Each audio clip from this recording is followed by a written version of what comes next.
Runs kindly for Morrison. It's Cal Morrison! Just listen to this, please! Spencer takes over. It's Brad Spencer! It's in the back of the net!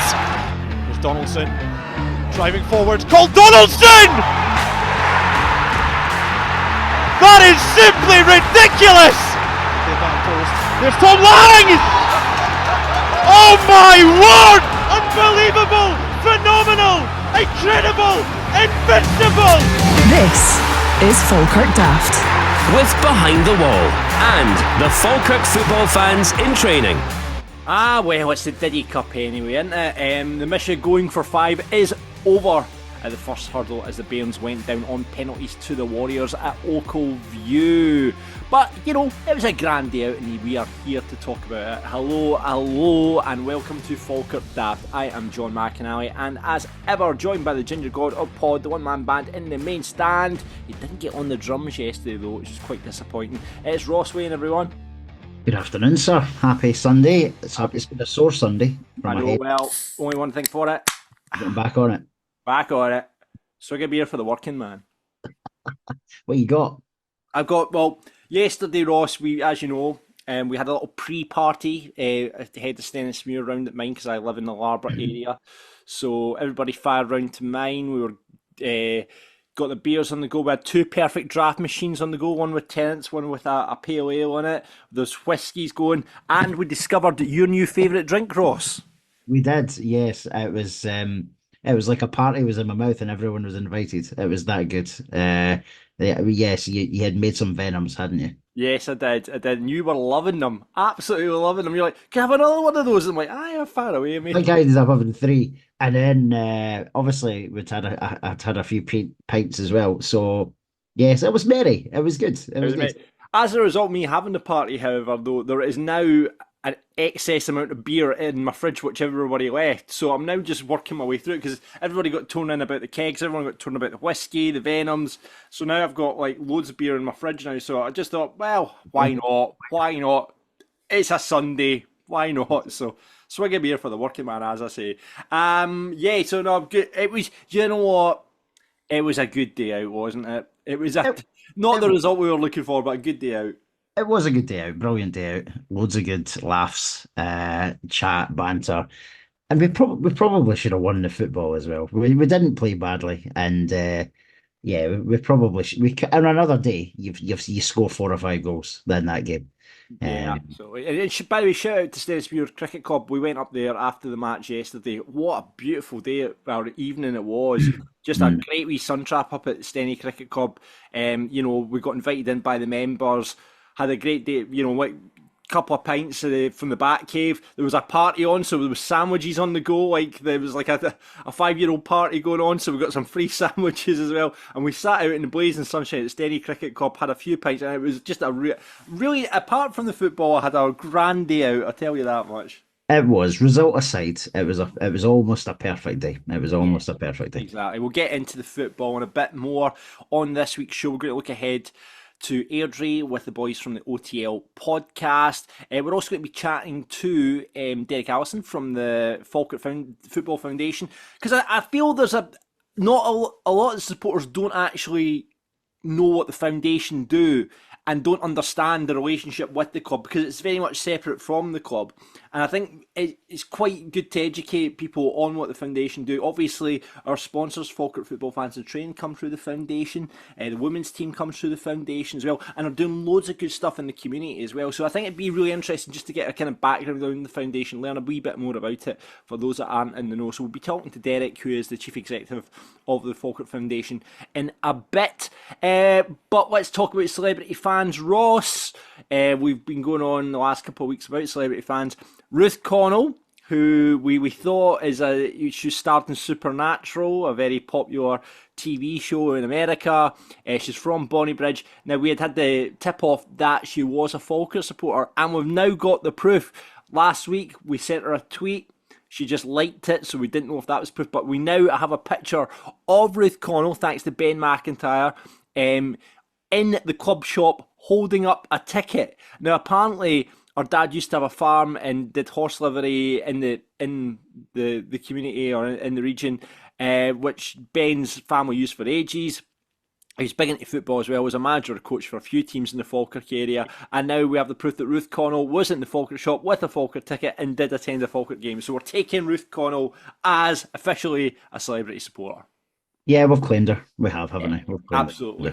We've got to claim everyone we possibly can. As I say, the plan to, if we have anyone in at Clyde One who, is a bit of a celebrity, I will start getting pictures with them with a Falkirk scarf. Good. It's just so we can claim some more. One person we do know as well as a Falkirk supporter, I think maybe listens to this podcast as well. It's Stuart from the band called Rest. Now, you might not know Rest. They're spelled Wrest. They sold out the Barrowlands. And Stuart apparently is a Falkirk supporter as well. So we're going to claim Stuart as another celebrity Falkirk supporter. Because if you sell out the Barrowlands, surely you can classify yourself as a celebrity. I would say so. And we'll need to get him, if he's happy to come on, we'll need to get him onto the podcast. Absolutely. Love that. They're actually playing Behind the Wall soon, so maybe we could tie it in around there when they're playing there. But yeah, Stuart from Rest will take that as well. So there we go. A couple of celebrity supporters confirmed. We'll be on the lookout for more as the weeks and months continue. Now, you may have seen Falkirk Daft Live is back 25th of October, unless the Dunfermline Falkirk match gets televised on the Friday night. We are all good to go at Behind the Wall, 25th of October, and it's sold out. So it has in a really quick time as well, didn't it? Yeah, just over 24 hours. We sold 200 odd tickets for Behind the Wall. We don't know what we're doing yet, let's be honest with you. We've got a couple of irons in the fire in terms of guests. All will be revealed. We're speaking to the club, try to get some boys down from the club for that as well. But it'll be a laugh. We'll put something together and we'll have a laugh on the night as well. But yeah, sold out. In fact, it's not 100% sold out. So if you're listening to this podcast now, get on quick. If you want a ticket, there's one ticket left because I've just had somebody saying they can't go anymore, so I've refunded them their money. So there's one ticket left on sale. There might be a couple more refunds come in as weeks and months progress. We will let you know on here and on our socials. But yeah, at this current moment, that there is one ticket left for the event. So get on board now and wrestle that one ticket before somebody else does. There you go. We'll let you know about that. And as we'll let you know and reveal guests on our socials as we continue with that. Got to say thanks, of course, to our sponsors. And this week we're kicking off with our episode sponsor, Ross. And it's a man we know very well. It is, yes. So Chris McGill, who is Falkirk's head kit man. Actually, maybe the only kit man. I'm saying he's the head kit man. Head kit man, yeah. No, he actually only has assistants. He's got assistants, hasn't he? Okay, so bigger executive kit man. I feel if you put executive in front of everything, it makes your job title sound so much better. So executive kit man, Chris McGill. Yes, indeed. So he's come on board, and as well as being executive kit man to Falkirk Football Club, Chris also has his own business, which is called CM Grips. Everyone's got to have a cheeky side hustle now, Ross, and Chris is all over it. He is. So CM Grips. Now, if anyone doesn't know what CM Grips are, they are grip socks which enhance performance by stopping your feet sliding about in your football boots. They increase sharpness and traction when playing, as well as having anti-blister technology. That is the first time I think I've ever heard that phrase. Anti-blister technology is a good one, though, isn't it? As a business, we've now branched out into sock sleeves, which Falkirk and loads of other teams now wear. Shin guards, ranging from the very popular mini shin guards to the XL sizes, and goalie gloves as well. And as his tagline, it's a beautiful tagline as well. Wear what the pros wear, which I love. I think that's fantastic. Yeah. You can order them through Facebook or Instagram pages, and they are in the description below. So if you fancy getting some CM Grips, I'm actually going to go and buy myself a pair as well, because when I play football on a Monday night, I could really do with them. Anything that will enhance my game, trust me, will be getting used. But I'm, by the way, mini shin guards. So what is it with shin guards these days? You see these little ones. Smaller, aren't they? They're getting smaller and smaller and smaller, but listen, that's what the pros are wearing, as Chris says. So get involved. And a little thing is that 95% of the first team squad use them as well. So there you go. If the Falkirk Football Club are using them, it's well worth you using them. No, we should ask Chris who the 5% that aren't, and shame them. This is true. On the podcast. It's probably the lot that are cutting holes out their socks. I mean, come on now, boys. Apparently, I think that's I believe that's the Edinburgh side of the Falkirk football team. So you look at Cole, you look at Liam, Sean Mackey, all the lot that comes through from Edinburgh, cut holes in their socks. I have no idea what that does. I think No it's idea. something about pressure, relieving pressure on the calves or something like that. Right. I Yeah. don't know. I don't. It must be a new thing because obviously players haven't always had to do that. Well, that enhanced my 7-a-side game on a Monday, Ross, because I might start doing it myself. Yeah, cut some holes in them. That'll make Right, you play better. I'll Yeah, give yeah. that a shot. I'll give that a shot. Also, we've got to say thanks to, of course, Falkirk football fans in training. The T8s, they are training down at the Falkirk Stadium every Monday, 8 to 9, and Tuesday, 7:30 to 8:30. If you fancy getting involved with those guys, make memories, find some new friends as well along the way, get down and get involved with the T8s and the Falkirk football fans in training. Teams arrive as opponents, leave as friends. And now they've just launched a new initiative called the Falkirk Foundation, Walking Football Squad. They've collaborated together to provide an opportunity for those that feel they're ready to progress from walking football, but not quite ready for that full step up to the kind of Monday and Tuesday games. They've developed basically what they're calling Super Vets football, which sounds very spectacular. It sounds like some sort of American sport, Super Vets football, but basically it's strictly over 50s, 8-a-sides, but playing to the old school 5-a-side rules, right? So if you fancy that, you're listening to this podcast, you're over 50 and think, yeah, well, I like walking football, but I just like a wee sort of, but I want that to get back to a pace, and I'm not ready for the full FFIT games. Get involved with these guys. They're down at the stadium every Friday between 5 and 6.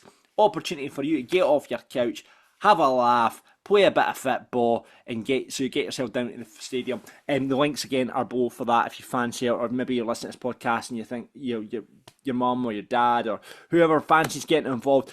Get them involved with a great bunch of guys. Ian, Willie, or Dougie will sort you out, and the links are below if you fancy that. And like I say, every Friday between 5 and 6 down at the stadium. Chance to play on the pitch, which is always exciting as well. Right, let's get into some club news. And the Falkirk women have been in action this afternoon, Ross.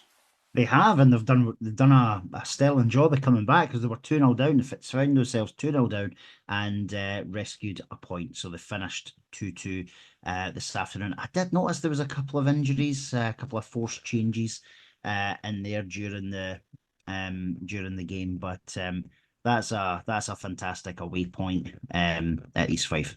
Yeah, so Ellie Roberts getting a double to rescue a point there for the Falkirk women, which is amazing. Next game is against West Dykes Ladies, and that's happening at the stadium next Sunday. So get down if you can and support the girls.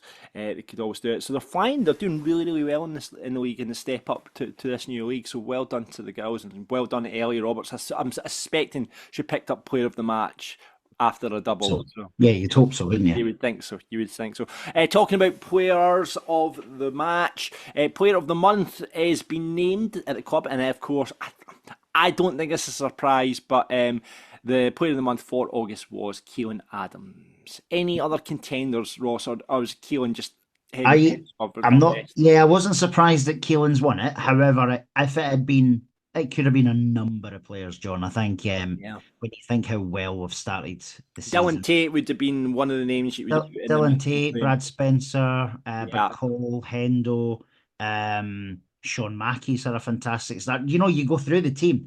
Calvin Miller, Alfie's done well when he's came on as well. Ethan Ross, you could literally have went through them all. It would have been really interesting to know the percentages. I don't think we ever hear that as to who was second, third, fourth, that type of thing. But Keelan has been amazing. Yeah. But very, very well deserved. But yeah, it could have been anyone in that regular starting 11. It really could. Yeah. We talked about Keelan Adams and his performance yesterday when we talked about the Stennismuir game, because I was really impressed again by him yesterday. And as I keep saying, he's going to make us a lot of money one day. Trophy Day shirts are on sale now as well. Obviously, the money going to the club. So on Trophy Day, there was a special shirt worn by the Invincibles, now available to auction. I just jumped on, so I think Argument and Miller's and a team shirt is up for grabs this week. They're all sitting about, I think Alfie's was about 400 odd, and the Invincibles, the first team was like 500 odd, and then Calvin's was like 525 and whatever. So if you fancy a bit of history, get involved. I mean, if I bought a £500 Invincible shirt, I think my wife would crucify me. But listen, if you got the money and you can do it, support the club. Imagine that sitting in your hallway or in your living room, one of the Invincible Yeah. shirt. I'm assuming, Ross, you're in the same position as me, that if Gillian found out that you were to buy an Invincible strip, you would be hung, drawn, and quartered as well. Yeah, do you know, I've just not got a huge amount of room left, John, because obviously I know the camera can't really tell, but I've got all the stuff behind me. I've got Falkirk stuff here, and then facing me just now, I've got two match shirts in a frame as well. So I've literally no room to put anything. However, I think that's a brilliant, as you said, it's an amazing bit of memorabilia. Yeah, I love that. It's a one-off, and yeah, if people are able to do it, I'm sure that'll go quite high. And obviously, these are the start of these, aren't they? So your Callum Morrisons, your Nesbitts, everybody, they're still to come. So I think these are going to be very, very hard to get. I know. I have to say, I would have loved to have Alfie's. I'd love to have had Alfie's Invincible shirt. But we'll wait and see. I don't think I like to say my only. I think like a lot of Falkirk supporters with wives or their husbands. You have to kind of all my stuff gets relegated to the downstairs toilet. I think we put a film of it on social media yesterday, so you'll see my toilet, and I'm not running out of space in my toilet as well. So yeah, I know I said this on the socials yesterday, but that is a tremendous toilet you've got there. With Bairns merch. Obviously, I had been in there sorting myself out, and then just I thought I need to get a wee video of this, and it's a belter. I know, so I've run out of space. I've got, less of it, but no, I could replace Tom Lang's top in there, but nothing's ever going to replace Tom. I saw him in the dugout yesterday. Actually, it was brilliant, excellent. He was there, so fingers crossed he's not far away from fitness. Other news from the club this week is changes in the boardroom. In the past year, the club have been considering how to best can evolve the board. Obviously, we had the sad passing of Gordon Wright, and Kenny Jameson is decided not to stand for re-election to another term as one of the patrons group's representatives. So there's been a couple of new appointments, Ross. We have they've co-opted two further members onto the board. Stuart Adam, who is very much involved in the Falkirk Support Society, was very much involved in the Crunchy initiative as well. He's been on this podcast, Stuart. Good lad. His boy Will, in amongst the ultras, his girl Ruby takes a lot of photos for the club. An absolute Falkirk dynasty. So Stuart's going to be stepping into the boardroom alongside Bob Leishman. Now, Bob is my mum's cousin. There you go. I've met Bob a couple of times. I'm obviously quite a distant relative, but I've been introduced to him a couple of times. I'm your mum's cousin. I'm like, hi Bob. So there we go. The McAnallys are being represented on the Falkirk board. That's what I like to see. I've got an in there. I can make things happen now. Maybe pull a couple of strings. We can get in about the pies now. Well done to Stuart and Bob. And back in July, it was decided to expand the board to 6, and further discussions. Mark Whittet has been elected to replace Kenny on the board as well. I don't know Mark. I've met Mark a couple of times. He drinks in the Wheat Sheaf as well, actually. Hey! Very, very good. Big Bairns fan as well. And I think that's three brilliant appointments. As you quite rightly said, John, obviously, with the sad passing, it's enforced. Yeah. Of Gordon, it's enforced change, but massive shout out to the board and obviously in Kenny who's stepping down. If you think back to where 3 years ago it was like, I know we use the term basket case quite a bit, but the club was a basket case. Yeah. And Keith, Kenny, everybody else that's came in, they've massively steered the ship and into better waters, if that's a nice. Absolutely. Yeah. So obviously thanks because you've got to realise, it's a voluntary position. And these guys put in a ton of hours into the club, unpaid. They get their wee day out on a Saturday, mind you, in the boardroom, but they're doing so much work and they've done, like you say, Ross, so much good work for the club. So thanks to obviously to the guys that have been in there. Kenny obviously has done a great job, and you know it's been probably very important. You know, he comes from a media background, he comes from a PR background, so that communication side of things, Kenny's been important. We'll maybe have less words on the statements going forward, right enough, but. Well, it depends who's taking over. So well, that's true. Stuart can go on a bit as well. If Stuart's taking over the comms, aye. So, no, but well done to the guys on their appointment, and well, thanks to Kenny. And he gets back into the stands now and enjoy the games as well. So there you go. Right, okay, we did talk about the Falkirk Foundation, the good work that they do. So let's find out a wee bit more about them now as I speak to the Chief Executive of the Falkirk Foundation. It's Derek Allison. Hi, how are you? not too bad. Not too bad. Thank you, Derek. Thank you very much for joining us on Falkirk Daft. As I said at the start of the show, I think it's good that you've come on here because I feel sometimes there's a little the Falkirk supporters are maybe miseducated on what actually the foundation do. Because I'm right in saying you're not actually directly affiliated with the club, Derek. Is that right? We're the club's official charity partner. Yeah. If I give kind of a bit of a background to it, it's probably a better start. So in 2010, so 14 years ago, the club started up the foundation along with the board of trustees, some who are still here.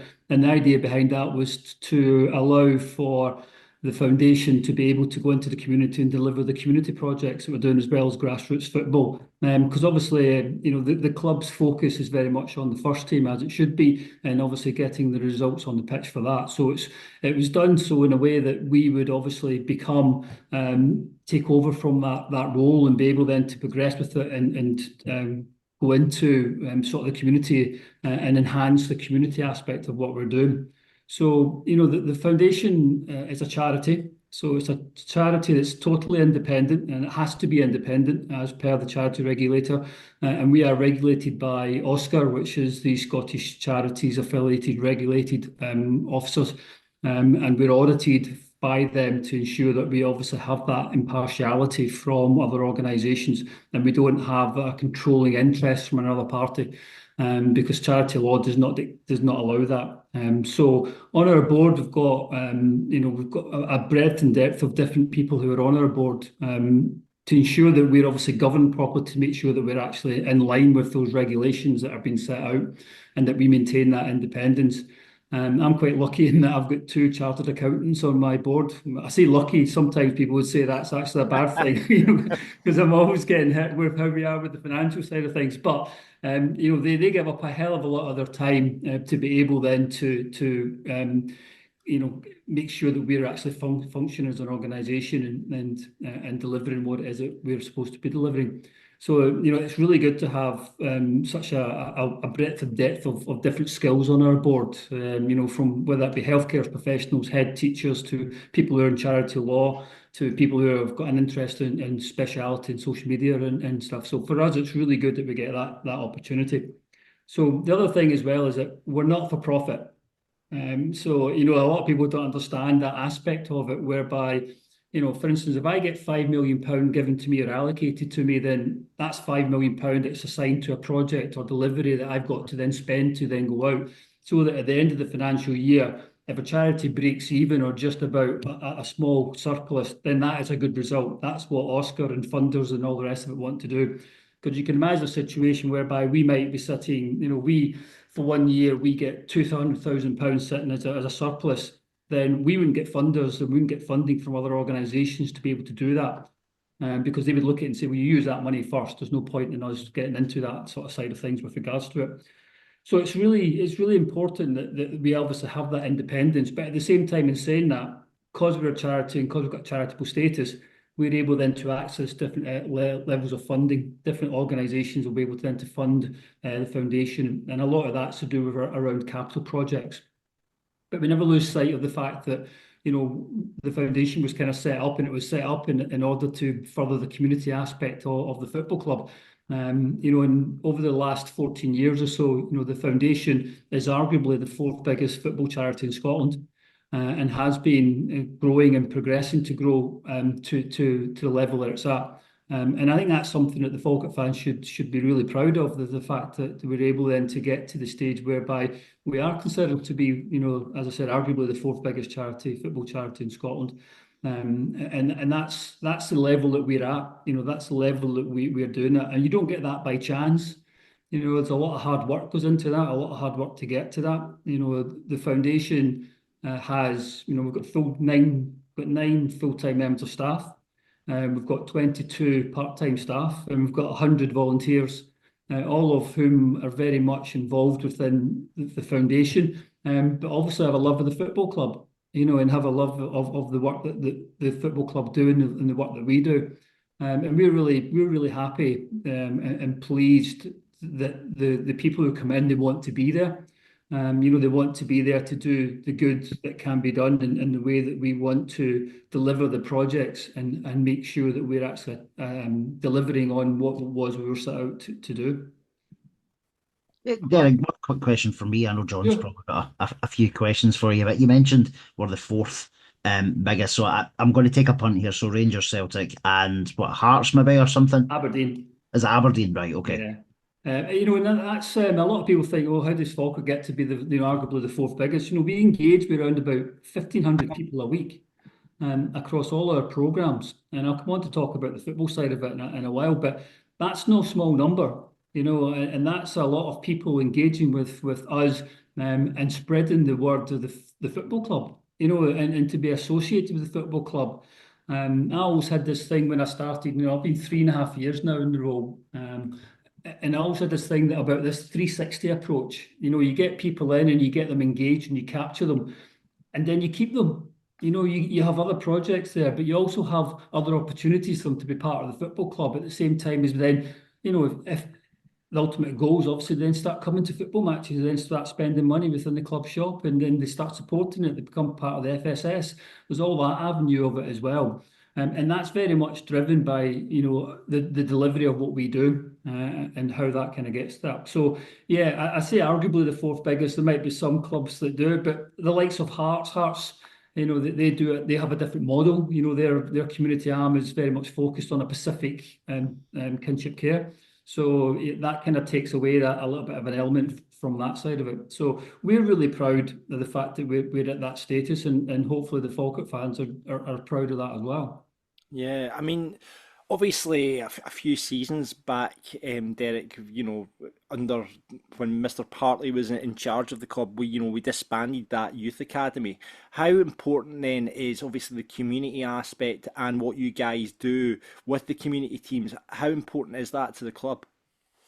I think it's really important, and I think one of the things that I always try and say is that, obviously our side of it, we're not the academy. We're not the academy level teams. We're not there to drive, and we're about participation and about all the benefits that football brings within the football environment and being part of that football family.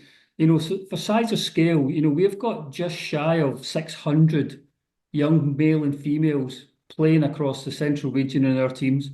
We're arguably one of, if not the biggest football programmes and grassroots football clubs in Scotland. And that you don't get to that lightly. You've got a lot of work that goes into that to ensure that we're able then to maintain the level that we've got. So although we've got those 600 who play within that team, we also start at baby Bairns who are 18 months all the way through to the mini Bairns through to development team. And then on the other side, you mentioned about the T8s who came from one of our football fans and training programme who are then still playing. So that 360 approach I spoke about earlier, about trying to keep them engaged within the club, is probably never more evident than the T8s who are continually being part of not only the work that we do, but they're obviously furthering and now supporting the club as well by sponsorship and taking out different opportunities that are involved. So, the football pathway they've got is really important. And over the last few years, we've kind of struck up a real relationship, or the football development officers have, with the academy team. So with Tony and going in there, because we realise that there might well be those odd nuggets that could potentially be part of the Falkirk Football Club's academy. And ultimately, that's what we're doing. So they link in really heavily with that. And I know there's a few players on trial just now. And over the last few years, there's been a few players on trial. So, we don't want players who have grown up through the system of us at the foundation to then go to another club. We'd much rather they stay within this, and if we can identify who those players are, by all means, we will, and we'll link heavily in that. And the hopeful one day is that we get foundation players playing on the first team on the pitch. Yeah. Derek, that was going to be my question. I was like, has there been the odd nugget, as you said, that's made the progression from the foundation pathway to potentially the academy? So you've obviously saying there's guys, young lads there that has maybe gone trial things. So obviously we wish them all the best and progressing that. Going back to something John mentioned there, obviously, so you mentioned about the number of children taking part. So that's, I think you said about 600. And there's obviously more hundreds of people getting involved with other things. What else could someone potentially get involved with that the foundation do that's maybe not playing football? Yeah, we've got our 4 pillars are there. Our strategy document and our 4 pillars were around football participation, mental health and well-being, physical health and well-being, and employability and education. And that's our 4 main structures in which we build our delivery of our programmes. So we're also an SQA centre. A lot of people don't realise that or understand that. So we're able to deliver employability programmes and educational programmes that are accredited by the SQA. So young people who maybe don't engage within school come to us, and being involved in this environment that's not school, but it's also about them learning and participating and being part of football is really important. And they gain valuable experience from that. And those are young people who, let's face it, majority of them are Falkirk fans, who would maybe not otherwise engage with an organisation that delivers employability and education programmes.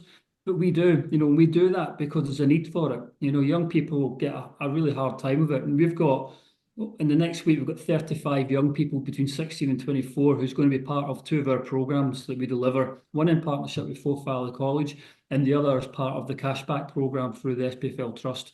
And that to us is really important, and we're really passionate about that aspect of it as well.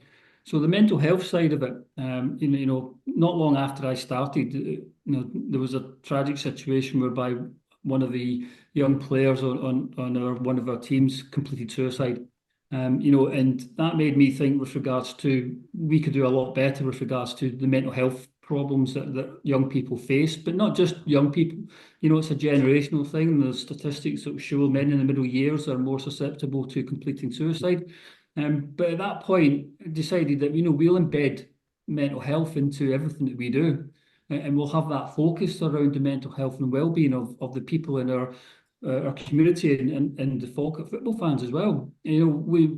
Last year, we put every teenager through an hour and a half mental health session that played for our teams.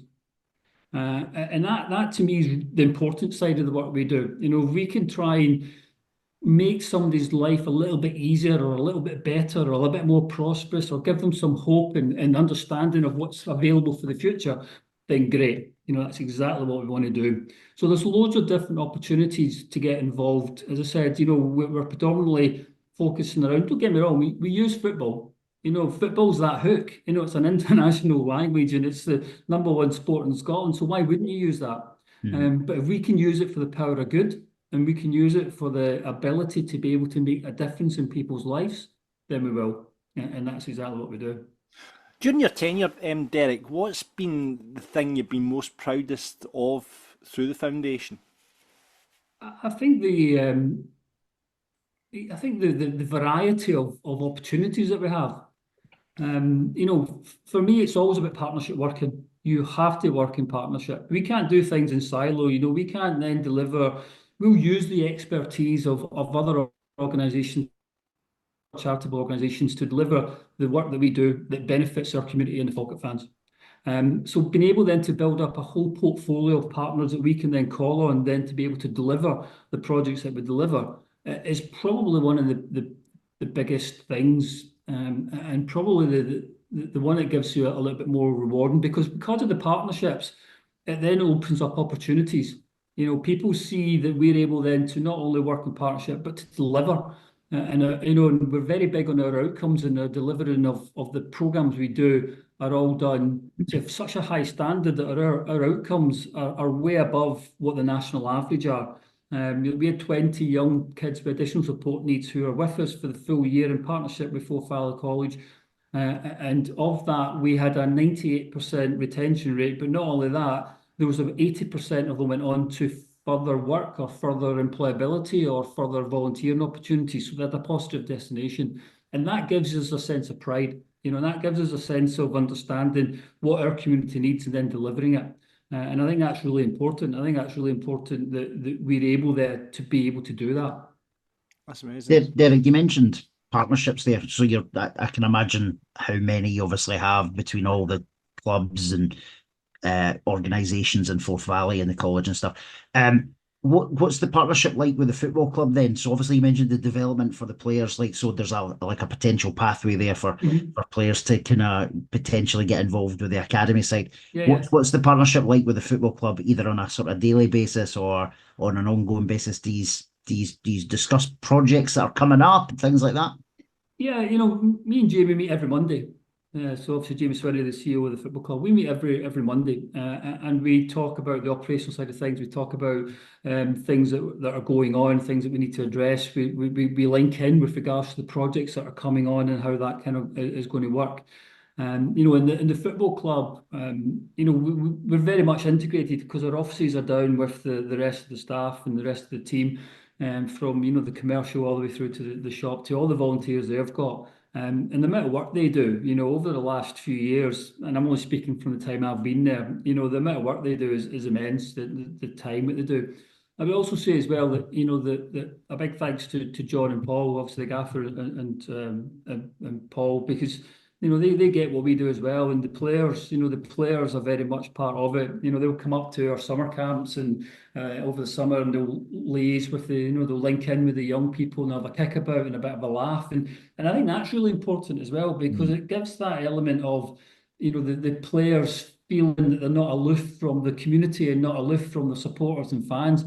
And this group of players are brilliant. They don't shirk away from any requests that you kind of have. So I think that's really important. The relationship with the football club, it's like most things. It's always an evolving. It's always a changing aspect of it. That I saw that there's obviously 3 new board members coming on board, and there's a bit of a change of a turnaround. So it'll be really good to work with them and to develop some of the stuff that's going on. As I said before, we're in a unique position whereby, because of the success of the delivery of the programme that we deliver and the standing that we have within the not only the council but national government as well as the other organisations, it then affords us the ability to be able then to apply for funding on the back of the work that we do, because it's all about community. And if we're delivering within the community, we're delivering community projects, then that's a big tick, and that makes it a lot easier. So we've been really fortunate over the last 5-6 years that we managed to get funding, 750,000 for the community pitch. That was all done. We've got the Kevin McAllister stand and the mezzanine level that obviously got the gym for the players, as well as the match day experience for the fans. And then we utilise that during the week for our delivery of our programmes, whether that be the Dementia Club or the Alzheimer's Club, or whether it be the Bairns Blether Group, or whether it be the Blind Club, or all the other projects that we deliver will get delivered within there as well. And then not forgetting, obviously, Woodlands. We were the first asset transfer in Falkirk Council to be able then to take on board. And we're probably held up as high regard, partly because we're not giving it back to them yet, and everyone, because a lot of asset transfers kind of fail. But again, that's another £500,000 of external investment that's been brought into a facility that gives the football club as well a footprint within a town centre, and it gives them an ability to be able to be focused in there. And through the work that we do with with the schools and the programmes we deliver, we're able then to grow that, and we're able then to develop the link between the community and the football club, which is very much part of what we're going. And I will just say as well, you talked about there about people maybe not understanding how the foundation works and how that kind of links in with the football club.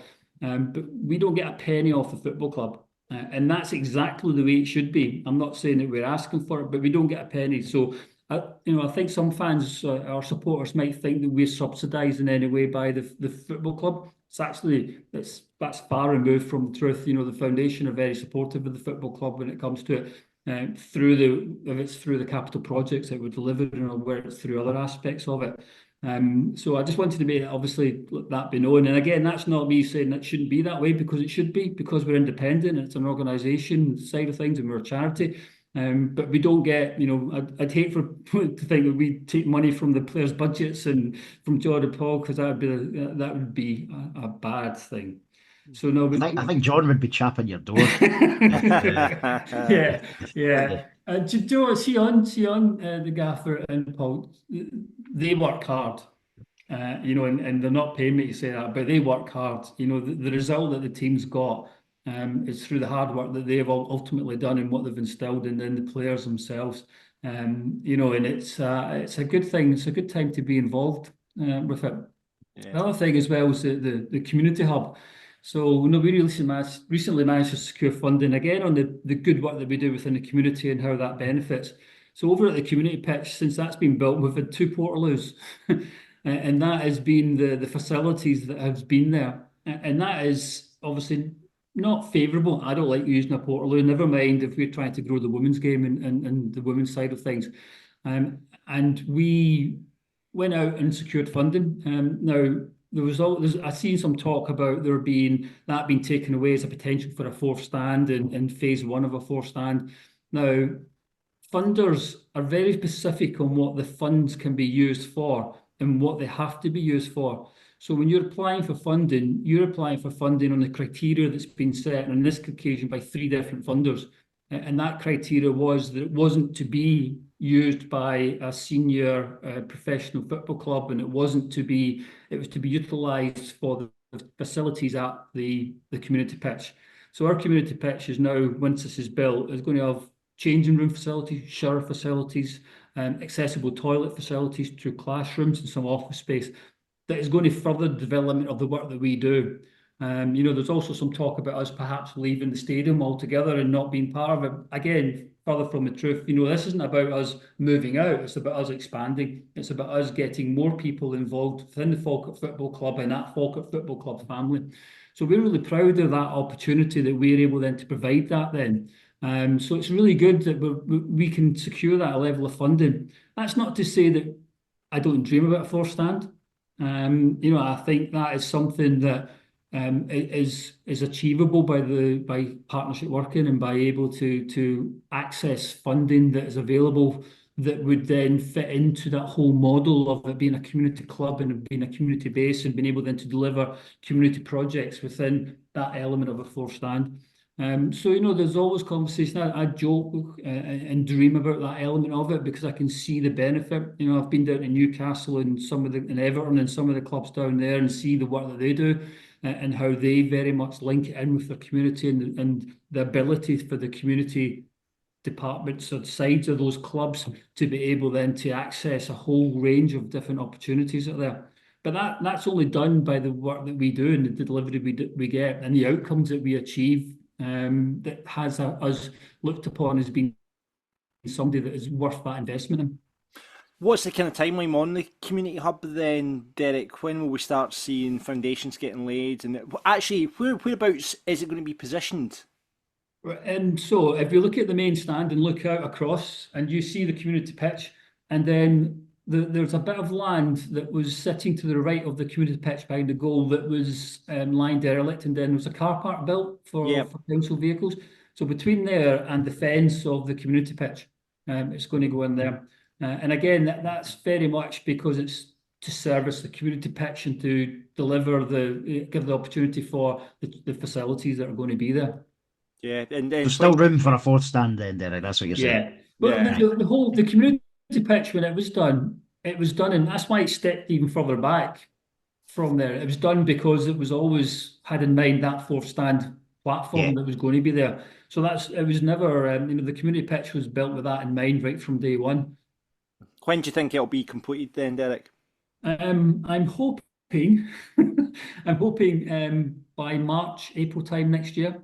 Oh wow! Wow, that's sooner than I thought it would be. That's great. That's really good news. You know, a lot of work goes into something like that. You know, Yeah. it's been a bit of an eye opener for me, the amount of hoops you have to jump through to get to a point where it can actually get built. Never mind all the plans that had to go in place for that. But I think that'll be a really good addition to that. And there's a few other things that we've got in the pipeline as well with regards to That's that, which should take it going. It's great news. Great news for the community. It really is. You know, and Oh yeah, absolutely. the work that you guys do is really good. You mean you must be very proud of the women's team as well. You guys have been, behind that, and they're doing so well. I mean, we were just talking earlier on about the 2-2 draw there, and they've really kicked on this season as well. And that's all thanks to what you guys do. Yeah, no, our women's pathway, again, we're an SFA Legacy Club platinum level. So, we're at that top stage whereby we have to tick the box on all the things that the SFA are looking for us to be able to deliver it. And the women's pathway through, we're just starting to recruit for 2018s. In my olden days, it was under 9s and under 10s and all that, but now they go for like the year that they were born. So from 2018s, and we deliver a full pathway all the way up to our women's senior team. And you're right, we very much support them because it's for us, it's really important to have a pathway that then has that pinnacle. And we've already had players on our development team who went through our process to now play for the women's first team. And that's great. That's exactly what it should be. They're role models who are there for young girls and women to aspire to. It's not just us that support, and obviously yourselves have come on board with the captain's armband, and we've got the Equity Bairns as well, who are now doing the player of the match side of things. So it's really important for us, and we made some changes last year. Before the women who played in the team, they used to have to pay a subscription fee, but we made the decision that that the women's team, if we wanted to recruit the higher standard and better players, and we needed to try and look at ways in which we could take that away from it. So we're really proud of the women's team and the work that the management team do as well. As you said, they've got off to a good start of the season, and we hope that continues. It's brilliant to see them on the main pitch as well now, Derek, because I think if it's going to grow, you need to see that, because like I keep an eye on some other women's teams across the divisions as well, and the ones that seem to get big crowds or bigger crowds are the ones who'll use the main facilities. And I think, is it Partick Thistle? I could be wrong here. I think Partick Thistle do quite well at getting crowds in. They open up the stadium so the kids can come in and use the facilities for like on open day as part of the game. Is there any scope for sort of expanding maybe like a home game for the women's team so they can maybe try and drive the crowds up as high as they can?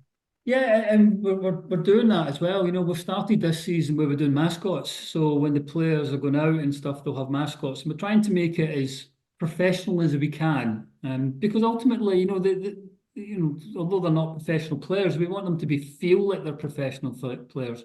And we want them to, that's why they wear the Falkirk strip. That's why all of our 600 odd teams wear the Falkirk strip, because we want them to feel part of it, and we want them to be able to, aspire to get to that level.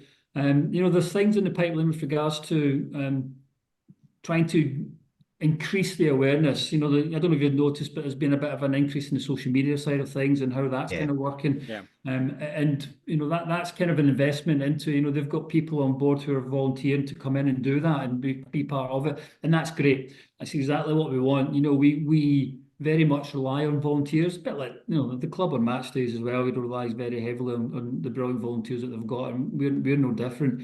But, we want to make sure that they're supported as best they can, and we do. We very much value the work that they do. It's funny how the management for the women's senior teams are no different from John and Paul, in that they're always knocking on your door and asking for more. So, it's they know very well that we haven't got that that infinite amount of funds, and that's part of the fact that we're a charity, and we've got to be very careful in how we're distributing out the funds that we've got. Amazing. Derek, listen, thank you so much for your time. And just to let you know, everyone that's coming along to Falkirk Daft Live, 20% of it of our takings will be going back into the foundation like we did the last time, and the rest of the money goes to obviously Ross's hospitality fund.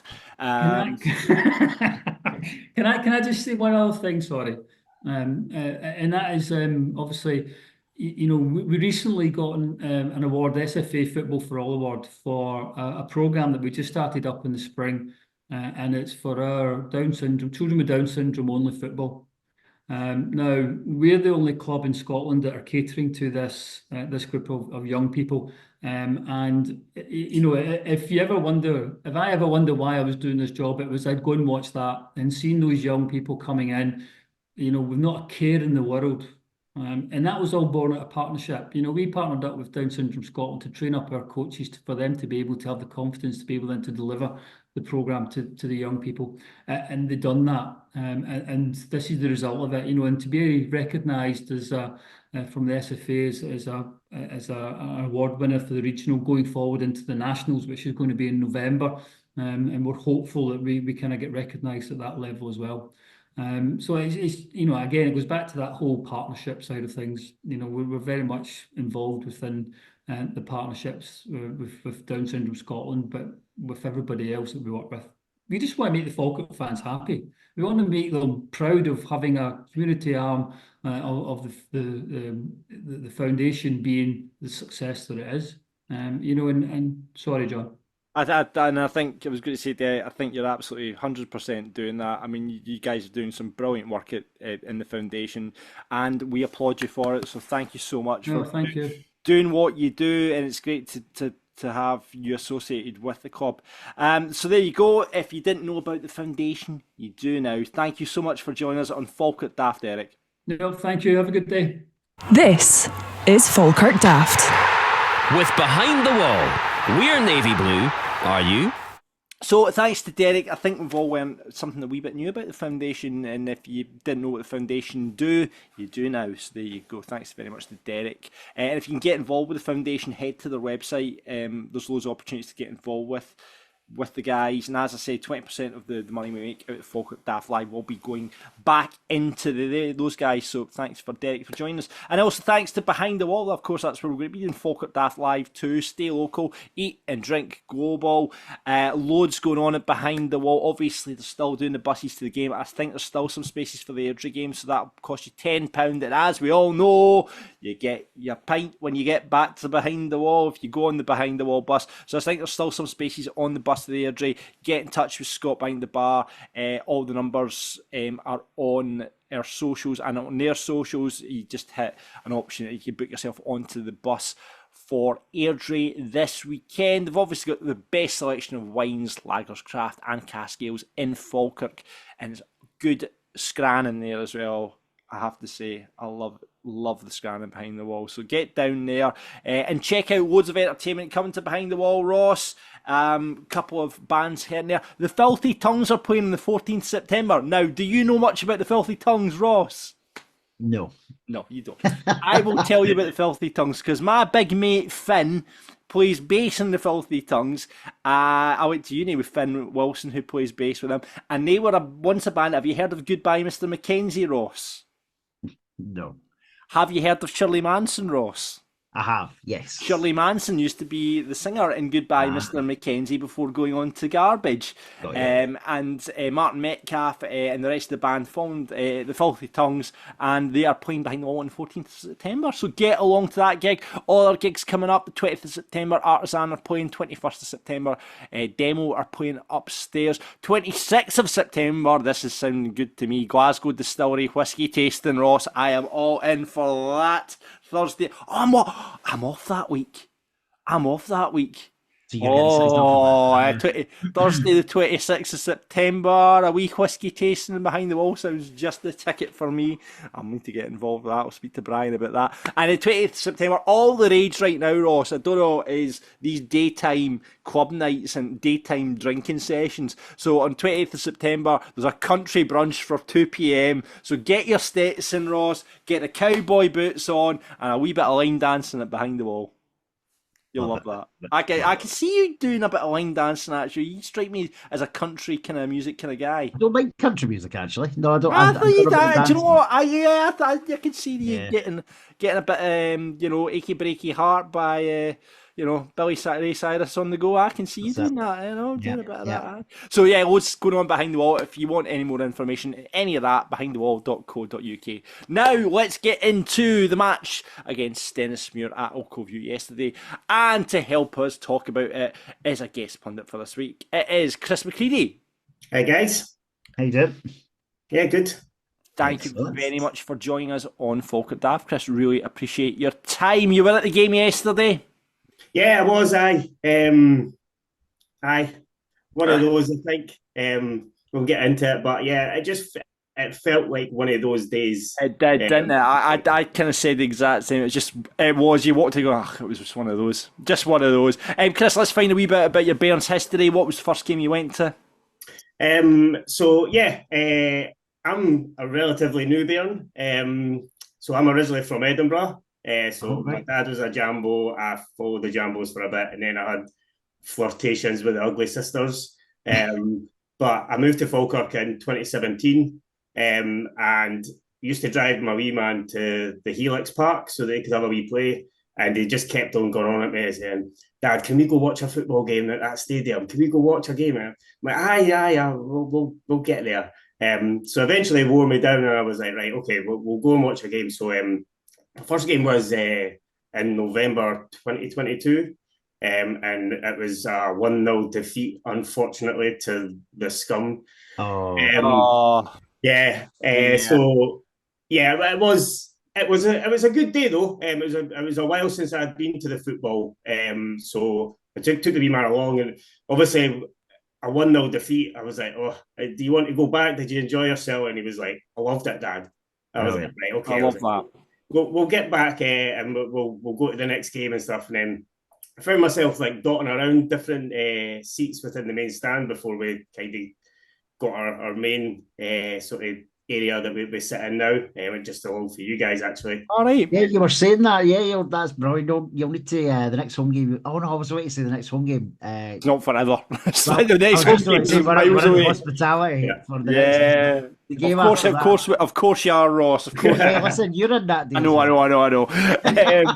But I know it's great that you've come on board, and that's brilliant. That, I love stories like that. Hearing someone that maybe supported the team and then he's just got involved, come to Falkirk, got involved with the community, and you've been dragged into it as well. So one of us now, Chris. One of us. Yeah. Honestly, I'm absolutely seduced by the club. Like the wee man's in the junior Bairns, like what they do for the lads.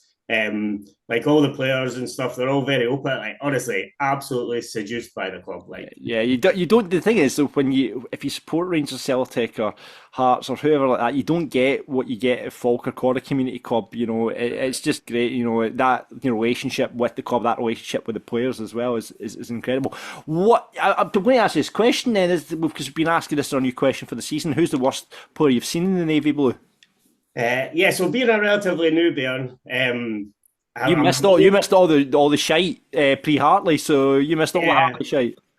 So I'm loath to say anybody like there's been a few that probably have been really good guys, but probably not good enough for the club. Like like Craig McGuffey. I used to stay along 5 doors along for Craig McGuffey. Great lad, capable of an absolute worldie as we know, but ultimately just wasn't good enough. Players like Matty Wright, even Brad Mackay, I know that he's not a favourite, but I remember him in the quarter-final against Ayr, and he was an absolute colossus that night. So I'm loath to say him. So I've decided on one player that I think you guys will enjoy this choice. I'd never seen him much of him because he was always fucking injured, but I'm going to go with Ryan Williamson. Oh, the PE teacher! The PE teacher. It's been a wee while since I mentioned the PE teacher on this podcast. He did score that magnificent Cafu-esque goal. Was that against Peterhead? I can't remember. Peterhead, I think. Yeah, Peterhead, aye. But poor Ryan. He's partly murdered. My mate, who obviously Mark, has been on this podcast, and Show supporter, says he's still murder up there as well.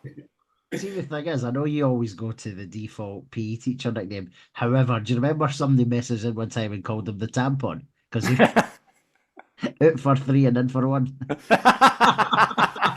I was a belter. Absolutely. Well, let's get into the football then and talk about our trip to Ochilview. Venoms aside, as Chris said, it was one of those, wasn't it? 5 changes in the end for the Bairns. Ryan Shanley, we'll get to him in a minute. Leon McCann, Alfie Aguiman, Mickey McKenna and Finn Yates coming into the side. And there was a late change. Brad Spencer was meant to be playing, but then pulled out at the last minute. And then Keelan Adams came back into the side and moved into right back while we put Finn back into midfield. Any news on Brad? Ross, I was hearing it was an ankle maybe, and he's maybe going to be back Thursday, Friday training. That's it. Yeah, they're going to give him a couple of days, rest it up, and I think the club tend to have a Wednesday as a day off, so it sounds like they're aiming to have him back Thursday, Friday. And if he is, I think he'll be fine for the Airdrie game on that basis. If he wasn't to train at all next week, he'd maybe be a doubt. But I think if he trains okay Thursday, Friday, because he's a massive player for us, and I think you can absolutely tell he was missing yesterday when you looked at the team. I mean, what did you make of the changes, Chris? So I wasn't too surprised by the changes, to be honest. I think Smudger alluded to it in his pre-match that we were going to be making changes. I think that they were wholeheartedly expected. Interesting that they stuck with Ross instead of Calvin. I thought I felt like Ethan Ross had done well and probably cemented that place. So if they were making changes, it would be Calvin coming in to play on his natural left. But apart from that, it was expected. Yeah, I mean, you saw the team sheet when I saw it, Ross. You weren't surprised, were you?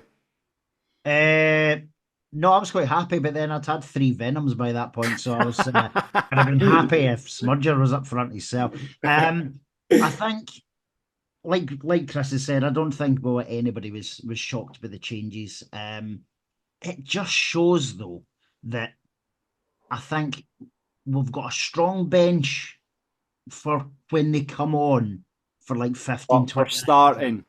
But I think, and I don't mean they're not good enough to start, but I think what the trouble is when they do then start. When you make that wholesale change, they're like, and bless them, I think a few of the players yesterday didn't look match ready. So Finn, Leo McCann, probably Michael McKenna as well. These boys they didn't, for me, they weren't up to the speed of the game, even in the first half. And I just think that's the downside of them not playing regularly, is getting 10, 15 minutes. They are making an impact when they play, but it is going to affect them having a starting game.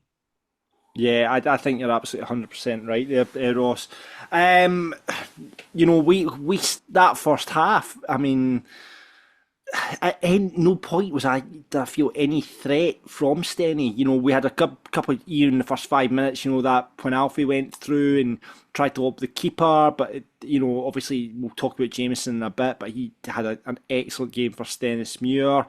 We had Cole Donaldson, left-footed shot again. Left-footed Cole Donaldson shot pretty much off the line. There was enough chances in that half for us to be going in 1-0 at the half time. But Ryan Shanley was probably had the best chance of the match, Chris. Just before half time. Is that the volley at the back post you're talking about? Yeah. I know the one he skied into Harry Kane territory. It was just one of these ones where I think Jameson was probably in the right place at the right time. He didn't have to really adjust himself too much to save it. Just unfortunate for Shanley that he's put it straight at the keeper. But an absolute gilt-edged chance that was. Yeah, Alfie was very much alive in that whole game, Ross. What did you make of Alfie yesterday? Yep, he's up there as one of the Falkirk daft rated, to be honest. For me, for yesterday, he was absolutely everywhere on that pitch. He looked dangerous. He for me, he was the most dangerous player we had in the team yesterday. He was very unlucky. And not just in terms of the chances he had himself, but some of the balls that he was putting into the box were outstanding. They really, really were. And I know it's a running joke about how Captain Chaos, they don't know what he's going to do. He doesn't know what he's going to do. But like he's playing himself into a position just now where actually maybe he should be one of the first names on the team sheet. And that's us coming from a safe space, because obviously we know Callum Morrison's he's not fit now. But realistically, would he get back into the team just now with the way Calvin's playing, with the way Alfie's playing? I'm not sure.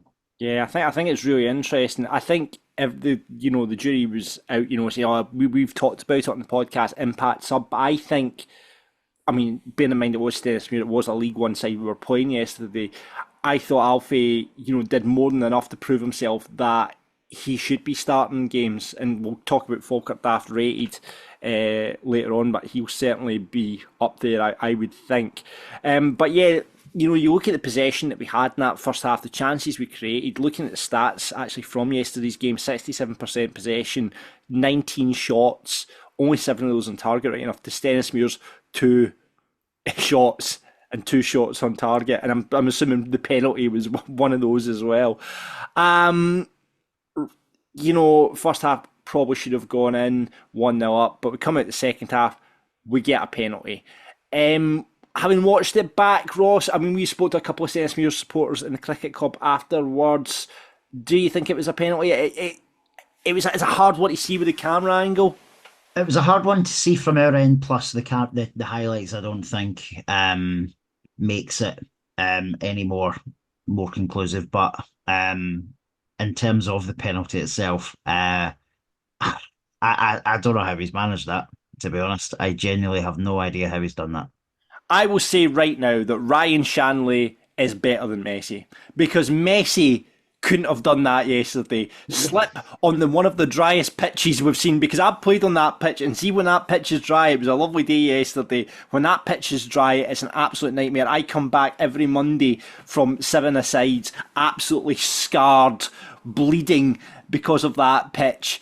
So if it's not watered, which Stennismuir didn't do yesterday tactically, I have no idea how Ryan Shanley A, slipped, and B, managed to touch the ball twice. Unbelievable skill, unbelievable. Messi couldn't do it, so Ryan Shanley officially is better than Lionel Messi. What did you say about the penalty, Chris?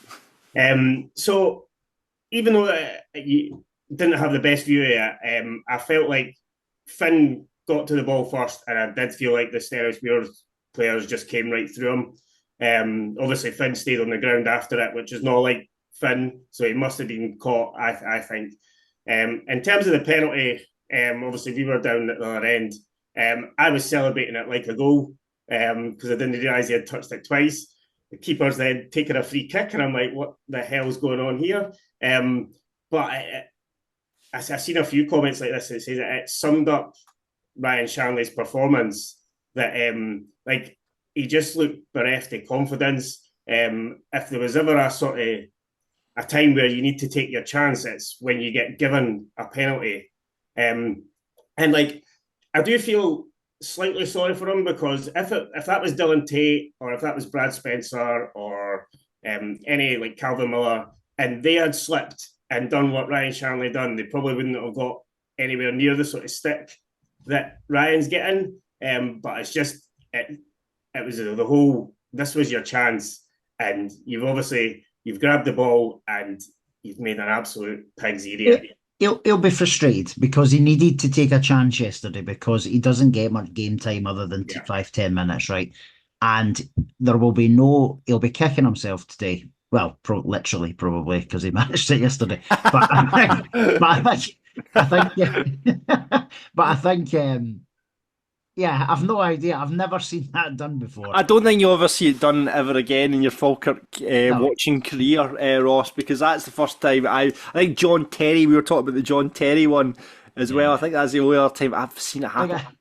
As you said, John, like I know I tweeted this yesterday at the time, but like the pitch is drier than Dolly Parton. How the hell has someone slept on that part? No idea. Like, Do you know what? it's just I'm insane. playing football there on Monday, and I'm going to go and have a look at the penalty spot to see if Steady have done anything like mad and put a bump on it or something, because I've no idea what he's gone. But yeah, Ryan Shanley, like you say, he grabbed the ball so confidently as It well. does, yeah. Like obviously with Morrison and Spencer not being on the park, and the thing is, we score that penalty, we go on to win the game. We absolutely go on to win the game, but not scoring that penalty, then we suddenly find ourselves a man down.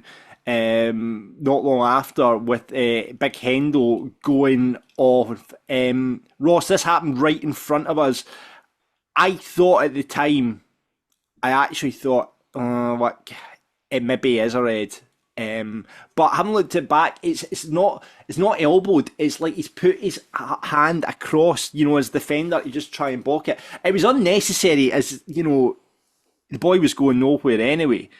What did you think of Sendo, having looked yesterday and looking back at it? I think he's been unlucky. I think, see, because of the height difference between them as well.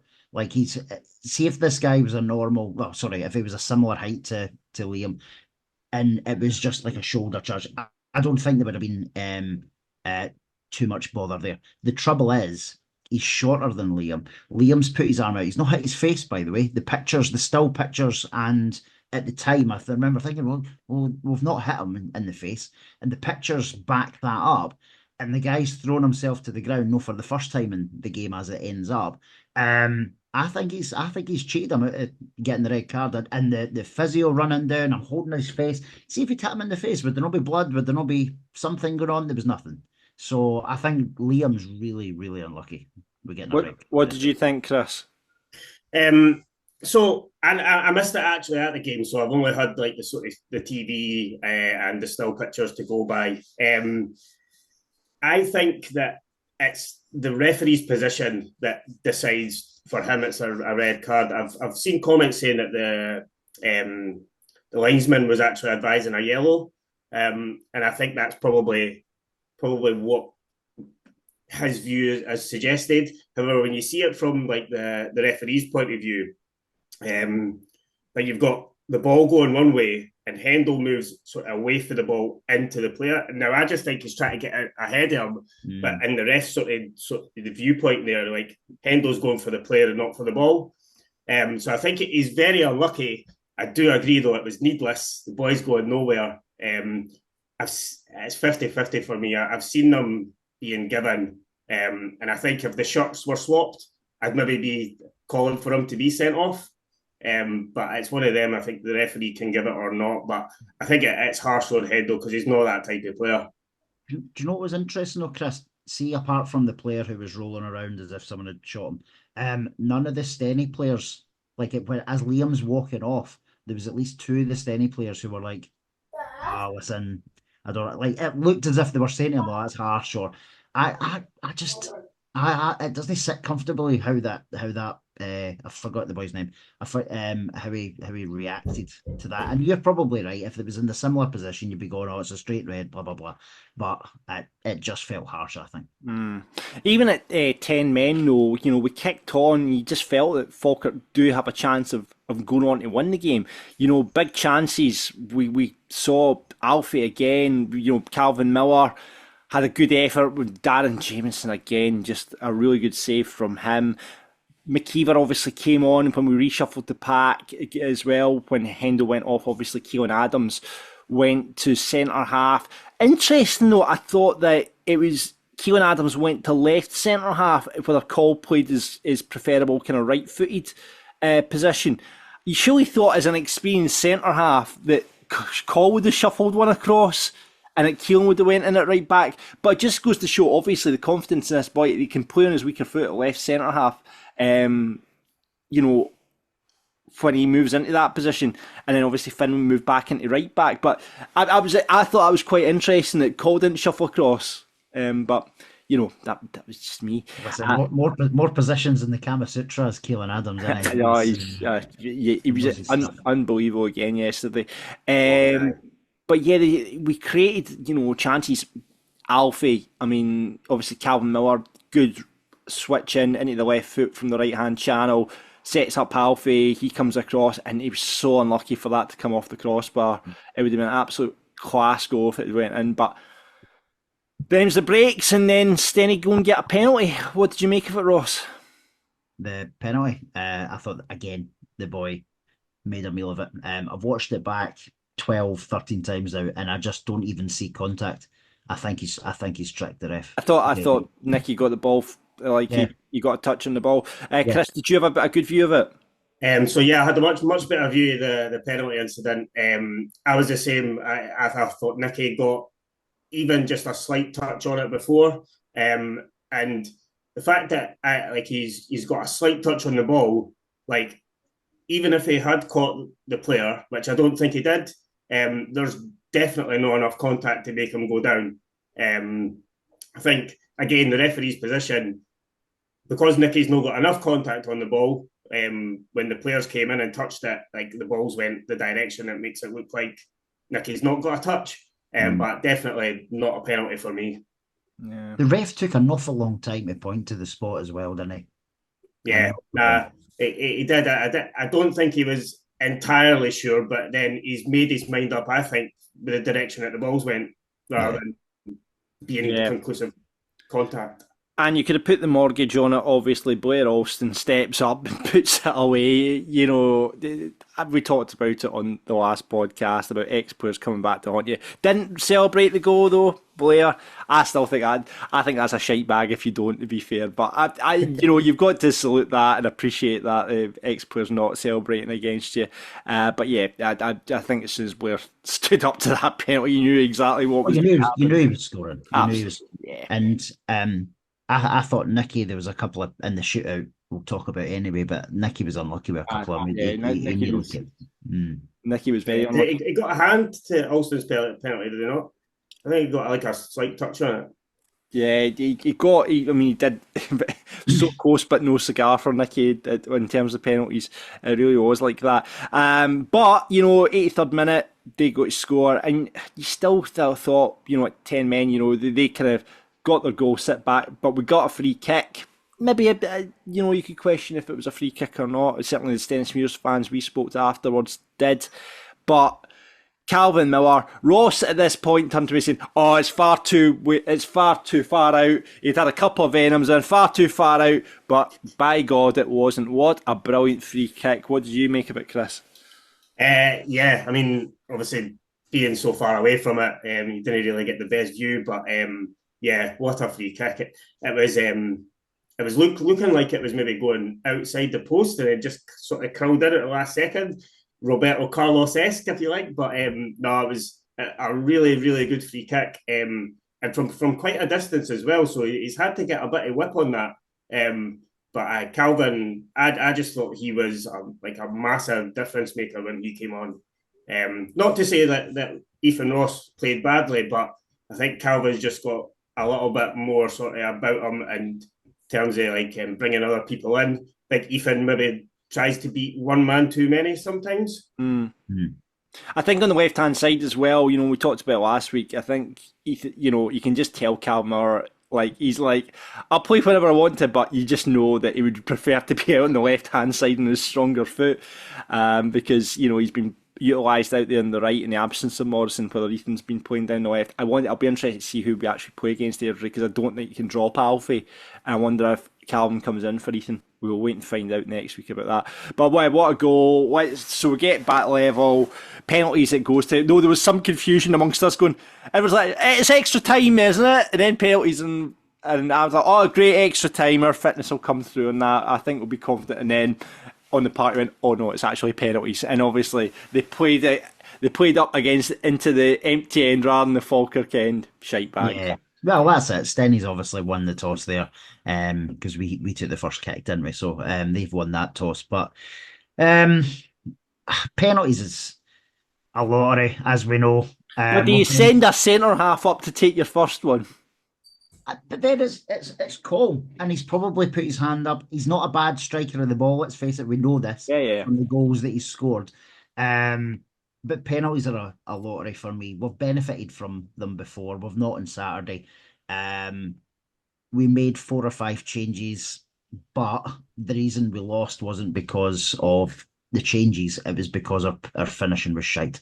So I think if on another day, like I didn't think Stennismuir played any better on Saturday than they did at our place a month ago.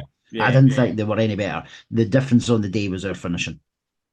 Yeah, I would agree, Ross. I think we had enough chances in that game to win 3 games. We did not finish our dinner at all. And obviously, Jameson, with a couple of good saves aside, there was still a lot of poor finishing from our side. Yeah, definitely was. I think. Nicky was very unlucky with a lot of those penalties. He got so close to so many of them, to the point that the 5th penalty, you thought there was a cheer went up because we thought he had got it, but no, it wasn't to be. I do think sending up a centre half to do the first penalty, and I know what you're saying, Ross, but for me it should always be forwards and midfielders, and then when you go down the line, you get to your defenders and your full backs and all that sort of stuff. Who scored the best penalty for you? Dylan Tate for me. I would have said Calvin. Yeah. I would probably say the same, Ross. Calvin. I think he gave the keeper the eyes, and it was just a real. It seemed like a more assured penalty than the others, I would say. I thought Gary Oliver's was good as well. Yeah, Ross was good as well. But I mean, apart from calls, I did call the keeper completely telegraphed calls. Like you could just see exactly where he was going. And again, that's a centre half call when he's had his strikes and everything, you know. But he just absolutely, you could tell from our end exactly where that penalty was going, the way he was shaping up to take it. So unlucky for call. But yeah, it's like you say, it's a lottery.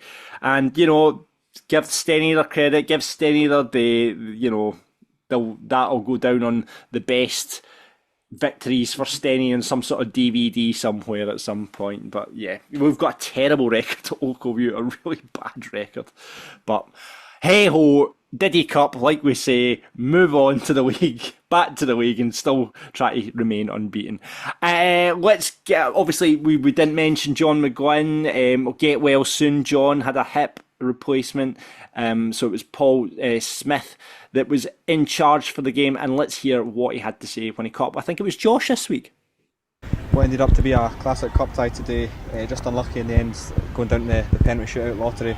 But there was plenty of positives to take from that result today in the way we played, creating lots of chances. How would you sum up the performance today? I think you've summed that up very well. Obviously we had a wee blow in the warm-up, losing Brad Spencer, which meant we obviously had to change things around and put Finn into midfield and bring Keelan in. Keelan was going to start the game, Keelan in at right back, so that was a wee hiccup from there, but I felt Finn and the boys in there did really well. I thought, as you say, we played some really good football, and at the end of the day we never took our chances. I thought we created, after maybe 20 minutes, I thought we created a good few chances, but we didn't punish them, and as I say, at the end of the day we end up losing out in the lottery of penalties.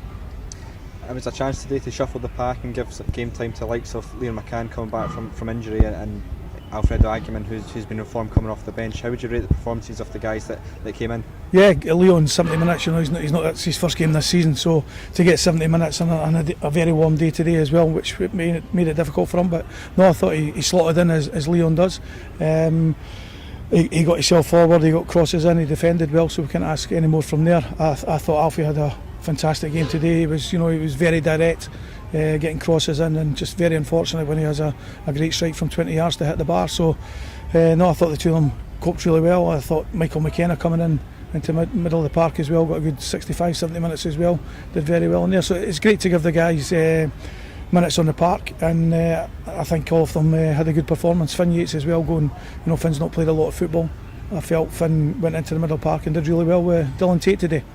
Say go, but I think Paul's pretty much said what we've said on here. Lots of chances, we just didn't take them. But yeah, let's see what you thought of the game. Cal kicks us off. Callum Wilson says cheated in my opinion. Never a penalty for them. Never a red card. Whoever that number 9 for Stenny is a fucktard. His words, not mine. But it's a Diddy Cup anyway. Always focus on the league, and fair play to Allison for not celebrating. Indeed. Yeah, we did say he wouldn't, and he lived up to his word. Chris says, good to get minutes in players' legs. Thought Tate was really good. Yeats not the same player as Spencer, and it showed today. Not bad, but we missed the quarterback, the QB quarterback. Yeah, that's it. Yeah, that's mine. That's it, you guys. Why Why we put Chris's comment on? You were coming on the show, Chris. You didn't need to do it, right? Move on from that comment then. He's talking rubbish, that one. Pamela says, whatever the question is, the answer isn't Shanley. Had enough chances to win multiple games. Aitken flung himself over Hogarth, who had hands on the ball. Never, ever a penalty, but the ref bought it. Onwards and upwards, says Pamela. Indeed. Stuart says, weird game. Really should have won at a canter, but we ended up drawing. Better team even when we went down to 10 men. Chances galore and a penalty Shanley managed to make a right mess of.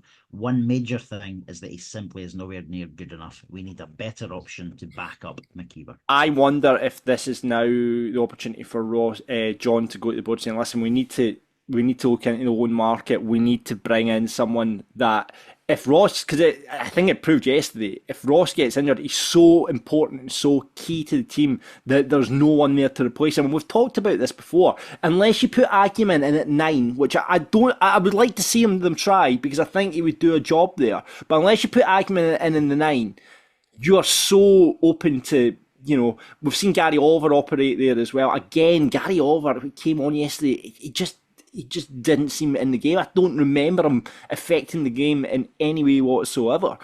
But well, he set up an equaliser. Right, okay. Right. But it's like, I think it's a message from John McGowan to the board saying we need to go out and get someone. And we look at Liam Henderson's going to be out against Airdrie. We've talked about it on this show. No, he's not suspended. Is he not suspended? I thought it'd be a red card. That's good news then. No. I think that is definitely an argument to be had that we need a replacement in a similar vein to Big Ross, because I don't think, like Pamela says, Shanley is the answer to that. Colin says, can't keep missing chances like we do, in a complete moment of madness from Henderson. It's been immense this season, but picking up such an unnecessary and clear red card was stupid. Ryan says, no issues with the performance today. We played well enough and created enough quality chances. We just didn't take them. A rare off day in front of goal. The guys will respond positively, I'm sure. The ref was an absolute weapon. Stenny's pen should never have been given. A total dive. Yeah. Alan says, Acumen's superb all game. Shanley needed a start to show us what he could do, and unfortunately did not impress. The pen sort of summed up his performance. Many lacked match sharpness, but we definitely did enough to win the game. Well done to Stenny, though. Random Falkirk fan says, toothless up front. Shanley and Yeats were poor the whole game, and we missed Spencer in midfield. Alfie was great all game, and a beauty from Miller to equalise.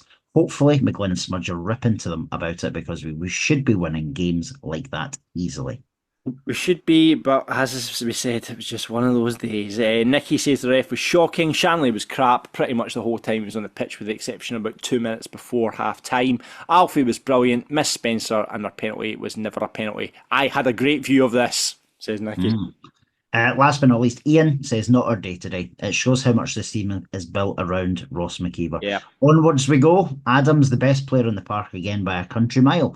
When Brendan gets a look at him in a fortnight, he'll rattle the biscuit tin, and we'll see Keelan come out for the second half in hoops, according to Ian. Right then, that leads us nicely into Falkirk Daft rated. Who's your Falkirk Daft rated player from yesterday, Ross? I mentioned him earlier on. Ian is correct. I thought Adams was fantastic, but Alfie Aguiman for me for player of the week. You, Chris? I would second that. I think Alfie clearly shook off the tag of being an impact player with that. So yeah, Alfie for me as well. Brilliant. I'm third in that as well. So that is Alfie Aguiman got Falkirk Daft rated player 2 weeks in a row. So there we go. Alfie is your Falkirk Daft rated player of the match. I think it's going to be, there's maybe two options on the Dafty for this week, but I'm going to come to you first of all on this, Ross. Just one for me. I know some people will say, "Oh, if we had kept 11 men on the park, it might have been different." But we did well enough with 10. But I think it wasn't just for the penalty miss. There was a couple other chances that should have been buried. So for me, it's Shanley this week, unfortunately. Chris? Yeah, again, second in Ross on that. I think Shanley had an opportunity to really shut up a lot of doubters, and they just didn't do it. Even the penalty aside, some of the chances he missed, and yeah, just never done enough for me. But I think the penalties sort of rubber stamps the dafty of the week. Yeah, and that's a third dafty for me as well. All in agreement this week, so Ryan Shanley gets the Falkirk dafty of the week. And usually at this point we say thanks for coming on, Chris, but now we have got Falkirk Daft versus, yes, come on! It is 2-0 to the Falkirk Daft boys in our new quiz feature. We will ask you 5 questions about Falkirk. You shout out your answer, Chris. I'll write mine down because I am playing this week representing Falkirk Daft. Ross is going to be the quiz master. 5 questions. Are we ready to go, Ross? We are. I have my questions ready, guys. Right, okay. So just no pressure, Chris. Obviously, it is 2-0 Falkirk Daft so far, so you really need to kind of get the win here for the pundits, okay? No pressure. Okay. I'll try my best. Being a relatively newbie, I'm not going to promise anything. Absolutely. See how we go. Okay. Getting excuses in already, Chris. I like that. All right. Right, okay. I've not got pen and paper, so we write it down on my phone. Right, Ross, what's the first question? Okay. Question number 1. How many goals did Falkirk score last season in the league? Is this a closest to? Or is it always a multiple choice? Multiple choice. Was it 95, 96, or was it 97? Oh, jeez. Total stat. So, John, you write your answer down. I've written down my answer, yeah. Okay. Right. Chris, we're going to come to you first. What's your thinking? So I believe it was 96. John, what you went I have with? also written down 96. 1-1 in the penalty shootout. Smashing. 1-1. So you've both got that one right. It was 96. We're 4 goals shy of 100. Yeah. Question number 2. In competitive, this is a shitter of a question, by the way. I'm so sorry. In competitive fixtures only this season so far, how many times have we worn the red away kit? Competitive fixture.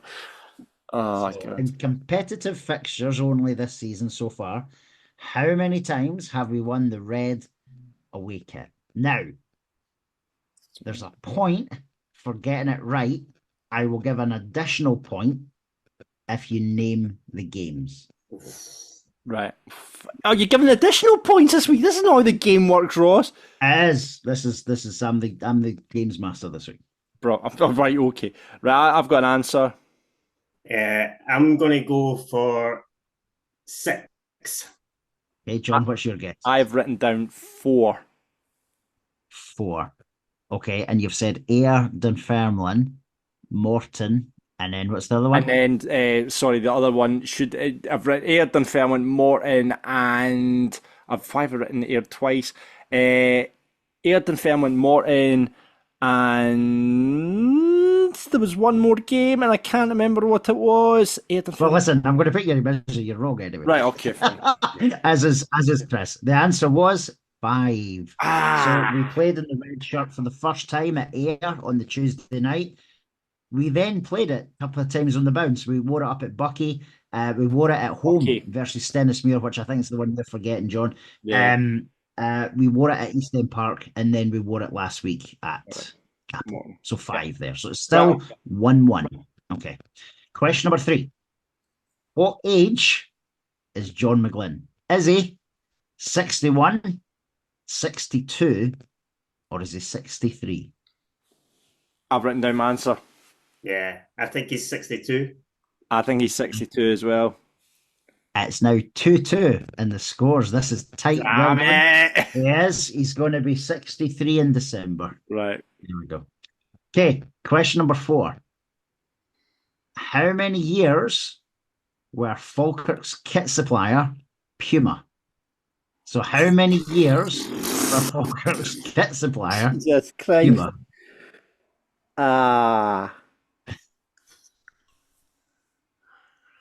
This is before my time, but So it's going to be a guess. Apologies, Chris, for you this one. right. No. Let's see. Wait till John writes this. Right, I'm going to write down. Right, listen, I'm going to give the point to whoever's closest. Right, okay, I've written down something. Okay, Chris, we'll come to you. So I'm going to say 4 years. 4? I've written 13. So you haven't got it right. However, who was the closest? The point is going to go to Falkirk Daft. It was 15 years. Yep, Come on! 2008 to 2023. So 15 years. Right, brilliant. That was out. So it's 3-2 then, currently to Falkirk Daft. Now, Chris, you do need to get this one to take it to a tie break, okay? And also hope for John to get it wrong. So, question number 5. And I think this is going to be within your time period as well, Chris. Yeah. I think you're good. So, who did we sign Gary Oliver from? Which club did we sign Gary Oliver from? Right, I'm writing down. I've got my answer. You sound confident. No, I don't. I'm not. But I've got an answer anyway. Right. Okay. I'm not confident at all. I don't know it, so I'm going to take a bit of a guess and say Greenock. You're thinking Greenock Morton. Also written Morton. So you both went Greenock Morton. You are correct. Both of you correct. So today it is going to be Falkirk Daft has taken the win. You're such a bad winner, John McEnroe. Look at you doing your Can't start a fire. Can't start a fire without a spark. Falkirk Daft's on fire. And Chris McCreadie's played off the park. Get on! I'm happy with 3 out of 5. I'll take that. Well played, Chris. Well played. Well played, sir. Right, well, listen, Chris, thank you so much for being our guest pundit this week. Really, really appreciate you, and I appreciate you giving me the win as well. If you want to be a guest pundit and try and get a point for the pundits, get on to us, pundit@falkirkdaft.co.uk. Slide into our DMs on Twitter or on Facebook. This is Falkirk Daft. With Behind the Wall. Stay local, eat and drink global. Every week in Falkirk Daft, we look ahead to our next game, and that is back to league action this week for match day 5, and we are heading to Airdrie, and on our old friends. We're reunited once again. You know, it feels a wee bit like I like that meme of like Apollo and Rocky like kind of hugging on the beach. You know, at the end of Rocky 3, it feels a wee bit like that as we welcome back from Only the Lonely, and it's not our usual Only the Lonely podcast representative. It is usually Andrew, and this week it is Colin. How you doing, Colin? Hey, Colin. I'm very well, thank you, John. Very well, thank you as well, Ross. How are you guys? Good, not too bad. We're okay. Recovered from the bowling club yesterday, have you? I saw the pictures going up. It looked like a good day. Do you know what? We've talked about it at the podcast. It was one of those games, you know, those games that you get, Colin, where you just go, well, it was one of those. Everything kind of went against you, you know, but it was a good day out, that's for sure. And we introduced Ross to Venoms, so that was, you know, that was all worthwhile in the end. But let's talk about Airdrie. Obviously, you guys got a win yesterday as well. But how have you found the season so far? It's been really kind of up and down a wee bit, hasn't it? Yeah, a bit frustrating. So we've had a massive turnaround in squad, and the back line's completely changed from the playoff games last year. Then a couple of guys leaving, and we've got a couple of bad injuries as well. So all change. Got off to a great start in the League Cup.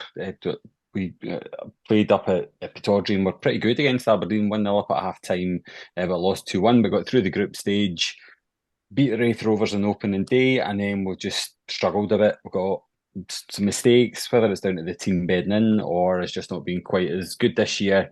We've got a mistake in us and been punished in a couple of the Ayr game that was on TV, everybody saw. We were really poor that night. So we were at one point without any centre half, so we've now got 2, which is an improvement. And a win this weekend makes us feel that we're kind of trending in the right direction again. But yeah, big change. So it's just giving a bit of time to them to get used to playing to each other and hoping that we can find form quite quickly because this league's pretty relentless. Yeah, I'm looking at your ins and outs. I mean, you lost a lot of good players then. Obviously, the kind of standout names when you look down, Josh Ray, the goalie, Todorov, who obviously scored lots of goals for you last season, Callum Gallagher, Gabby McGill, and Fordyce as well. All these players that, when we were seeing each other in League One, that, and obviously you guys getting the upper hand most times against us, were big players for you. Why has there been such a massive overhaul in the squad? Has it just been contracts? Has it been, relationship with the manager? What's been the kind of, what's kicked that on? So there seems to have been a bit of a fallout between Callum Fordyce and Reece McCabe. I think that's mental. They're cousins as well, aren't they? Yeah, that's maybe why. And he was the assistant manager and one of the best players. So yeah, I don't know what's happened there, but it did seem really odd that Fordyce went up to Wraith Rovers. But for some of the rest of them, like Callum Gallagher was a brilliant servant for Airdrie. He was inducted into the Hall of Fame, but he was our only part-time player. We had been on a hybrid model, and he was the only one left who was still part-time, and he was struggling to get a game last year. Yeah. Todorov was a strange one. He was only with us for one season, did pretty well, and was popular, but was on the bench for the first League Cup game, and then it seemed like he wasn't happy at that. A deal was done with Aki, so Airdrie let him go on mutual consent, and he's sat on the bench since he's gone there, so I don't know what he'll be feeling. And at one point, they obviously didn't get their wages on time, so I wonder whether he regrets that move. Gabby McGill was a high earner. He's just about to get married, and I think wanted to settle back down south, but I don't think he's got a team yet, and he'd been great for us. So a mix, but I think ultimately for Airdrie, there are obviously bigger clubs out there, so we struggle to if somebody's a very good player and they're out of contract, then we're going to struggle. So Charlie Telford, I know he didn't have a great time at Falkirk, but was fantastic for us last year, but went to Ross County, and it's kind of he's gone up a league. Josh Ray the same, so a mix, but it's hard for us to hold on to players if somebody else is offering more money, because ultimately we just can't stretch to it.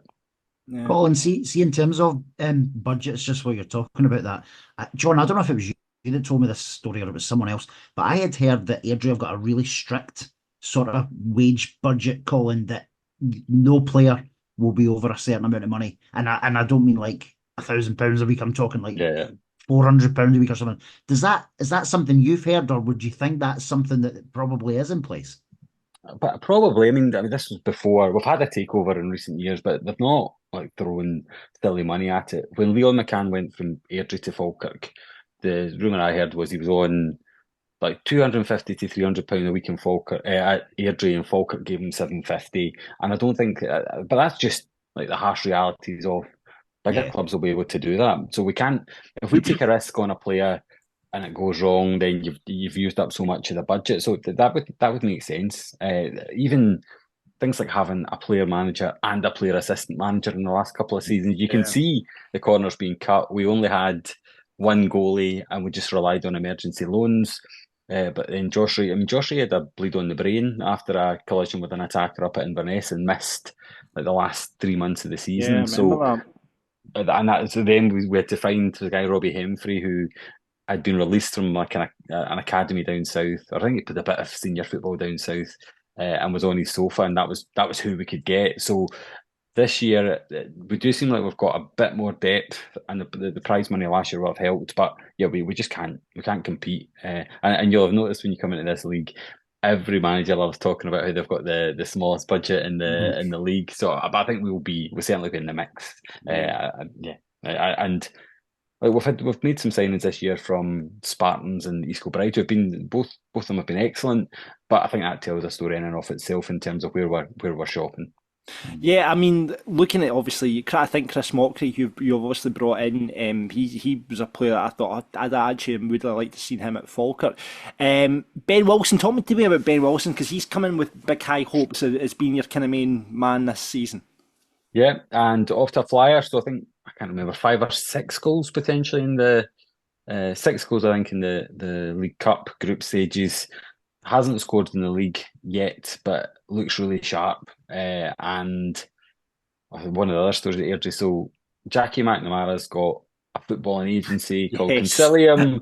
Yeah. About half of the players are with Airdrie, including Ruth McCreadie, and quite a lot from Northern Ireland. So Ben Wilson's come over through that relationship, and yeah, he looks a find. He's been a bit isolated in recent weeks, playing up front himself when he's not like a big number 9, so he's struggled a wee bit there maybe, but yeah, so he's taken this Concilium into Airdrie path. Mockery's the same. The young guy Liam McStravick, who I think we were all just getting excited about, but he got injured in the Challenge Cup final. He's done his ACL, but he's Northern Irish and has come over through whatever that relationship is there. So as Airdrie fans, we're now always watching who's registered with Concilium, because there's a good chance that could be the next signing. That's interesting. I did realise that relationship was there. I mean, in recent seasons, you go. Falkirk had a terrible time against Airdrie. We won't even talk about the playoff games because it's just like Nam. But it like looking when you look down the last, when we were facing each other in League One, Airdrie seemed to always have the better of Falkirk. There's only, you can count on one hand the amount of times that we've beat Airdrie when we are down there. Really, why do you think you've got such a light over Falkirk, Colin? I'd have said, for your kind of banter years, if we want to call it that, there seemed to be a real soft belly about Falkirk, which Airdrie were able to get at. And I think the appointment of John McGlynn was a very sensible one in terms of somebody that knows what it's all about, can get a football team sorted, and you now seem to have the grit and resilience to come back from 2-0 on your trophy day or the last day of the season, 2-0 down at Morton, being able to beat Hearts. You seem to be a lot more gritty now than you were then. I mean, that I know you were at Duran, which you'll be grateful for. I was great singing Rio as the 6th goal flew in that night. Can I just say, see that night? It is the one, and I love the banter of going on a supporters bus, right? However, that is the one night where I wish I had took the car, because at half time, I've never felt so low at a football game, and this is probably music to Colin's ears, but you're sitting there going, I want out of my misery. I want to leave. I want to do that. I'd have walked home if I thought I could have done it, right? But yeah, and I know we weren't going to open up the wound of that night, but I think you're right, Colin. I think the banter years, as we call it now as well, sadly. But I think we're out of that period on and off the park now.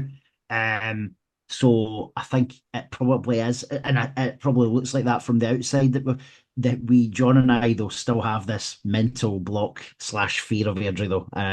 So obviously time will tell if that's been exercised. I mean, if it makes you feel any better, Ross, I was one of many Airdrie fans who walked to Brockville to see us beat 7-0. No, you didn't.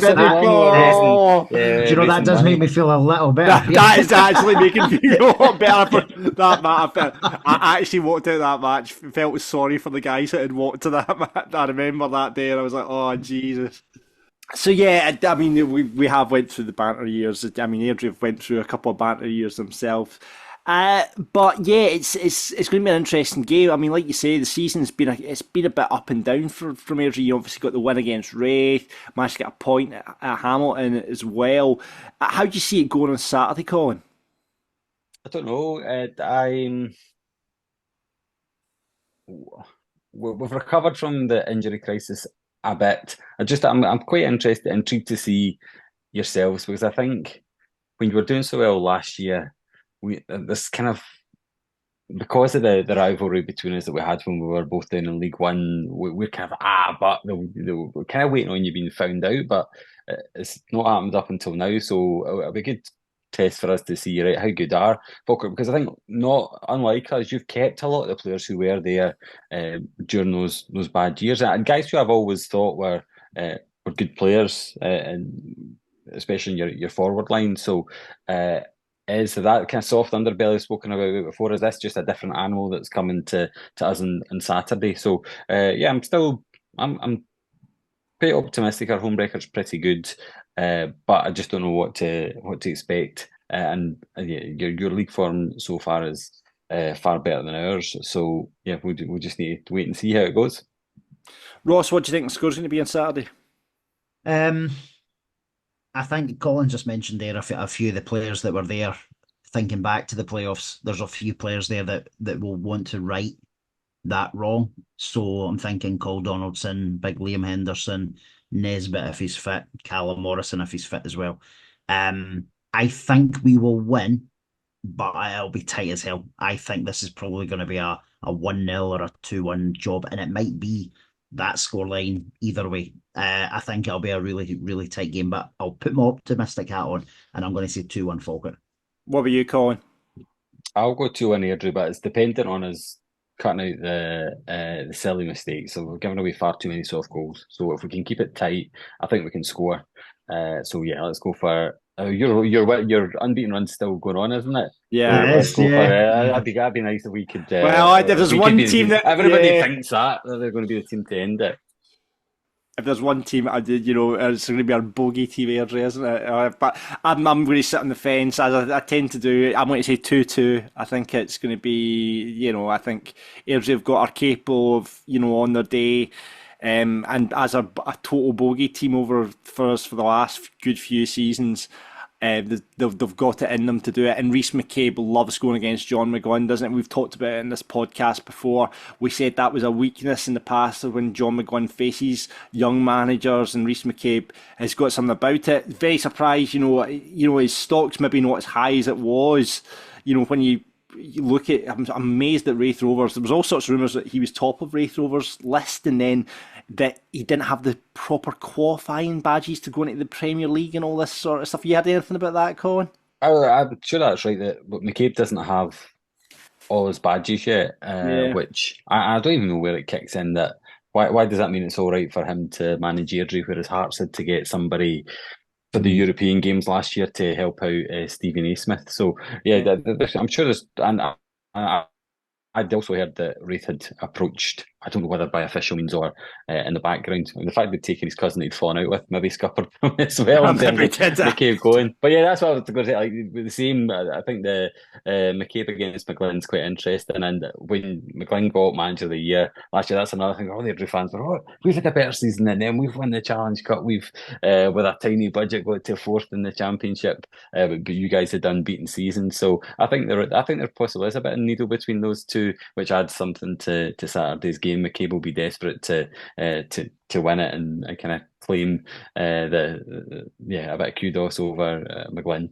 Yeah, I think that'll definitely be there. Well, listen, it's on Saturday's game. Looking forward to it. Fingers crossed we can make it 43 league games unbeaten. But Airdrie, like I say. So the playoff games don't count in the middle of that? Oh, no, don't be silly. That's a separate thing. Competition. We're just counting league games here. So 43 in the league, unbeaten.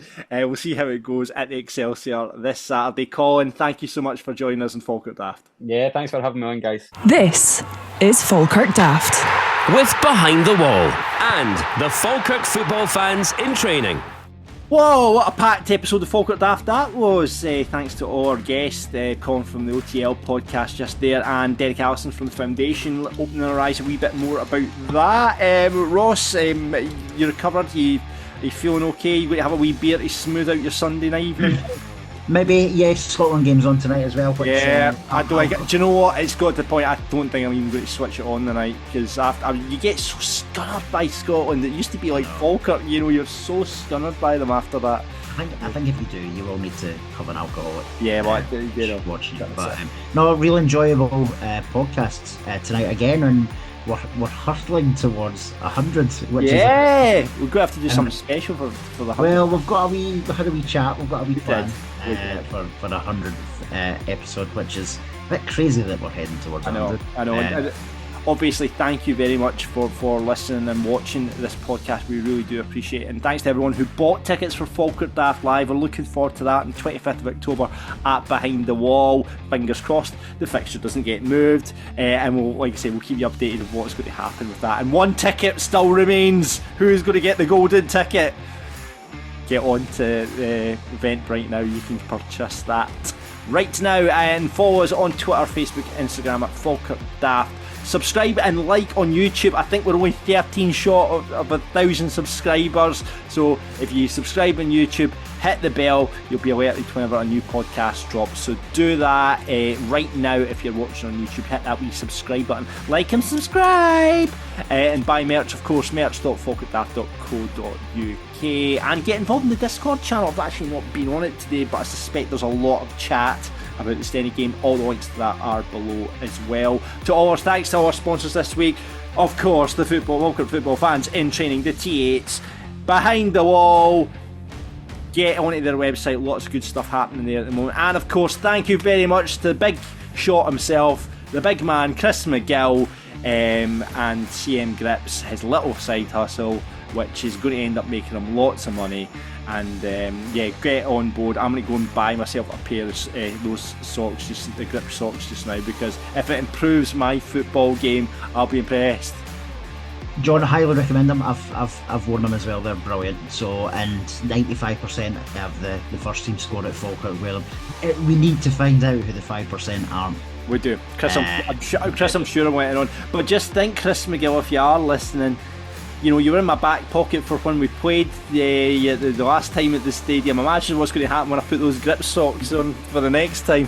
Thank you very much for watching, listening. Get on board with Falkirk Daft. We really appreciate it. And until the next time, hopefully we're talking about a win against Airdrie next week on the show. What do we say, Ross? Expect the unexpected, buddy. Alright.